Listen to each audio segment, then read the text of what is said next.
ngawang-ngawang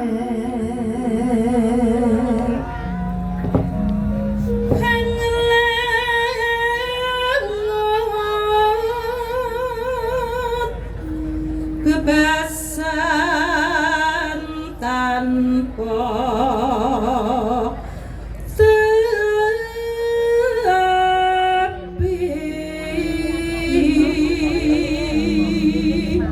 iki ruang kerjane semune Nyai Kanastren Lenggasing Prayoga arep ngunjuk apa ora tempate ngersake ngunjuk teh ora wedang jahe ora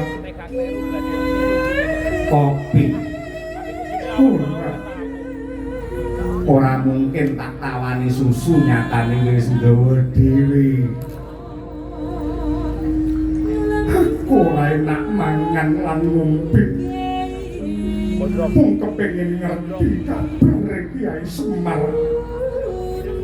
gendeng ripalungguan iki aku wis mapan ana ing kene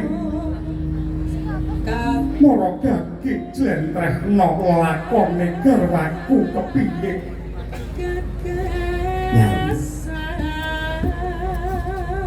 lelakon kuwi